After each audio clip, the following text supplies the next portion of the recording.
Bonjour la populace. Suite à des propos concernant l'air hautain que je prenais dans mes vidéos, aujourd'hui nous allons nous intéresser à l'artiste JR de type cool et populaire afin de vous montrer que je suis ouvert d'esprit. Bon, pour esquisser les prémices de nos propos, nous allons nous demander JR, qu'est-ce que? Eh bien, je vais vous le dire.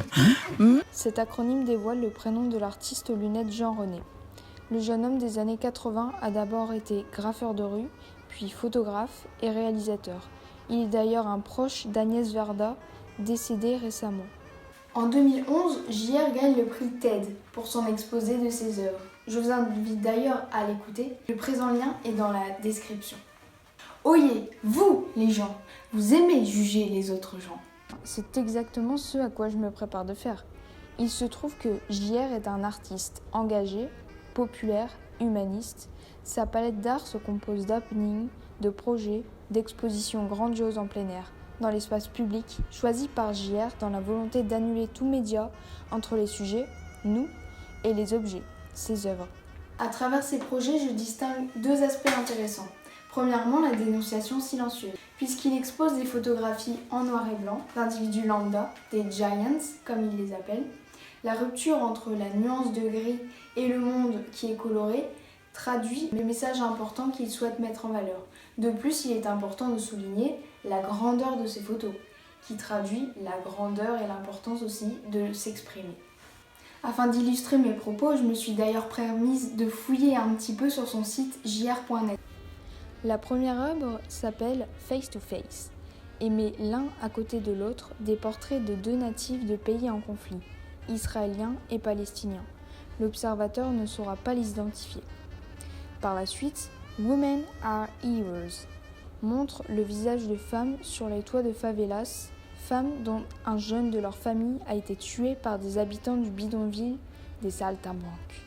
De plus, Kikito, qui représente une tête d'enfant curieux et mesquin observant les gardes du mur entre États-Unis et Mexique.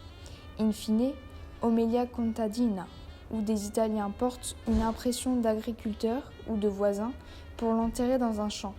Sympa l'ambiance. Tout sera fait pour dénoncer la condition des agriculteurs en Italie. Afin d'aborder le deuxième aspect intéressant relevé par mon esprit affûté, je vais rentrer en contradiction avec ce que JR exprime dans Le Monde quand il dit « Je fais des œuvres, pas du social ou de l'humanitaire ». En effet, je pense que la fin visée par JR est de aider les gens au moyen de ses compétences artistiques. Pour appuyer mon argumentaire, voici 3 raisons. Son processus de travail correspond au suivant.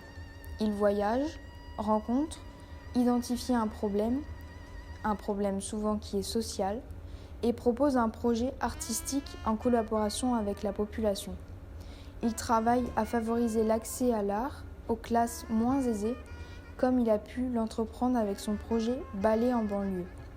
Il participe également à des concepts solidaires, comme un restaurant gastronomique qui sert gratuitement, pour lequel il a fait de la publicité sur Instagram, et décoré des assiettes pour ce lieu. Quoi qu'il en soit, JR reste un poète dans l'âme, comme on peut le voir quand il a réalisé un hommage pour Agnès Varda, ou également quand il s'est amusé au Louvre. En somme, les photographies du grand JR traduisent des sujets humains profonds, mais représentatifs de la réalité populaire. Encore une preuve que la parole n'est pas le seul moyen de communication. Merci d'avoir regardé cette vidéo jusqu'à la fin. Merci de me dire en messagerie sus-adjacente quelle photo, selon vous, tient le plus un important message à vos binocles.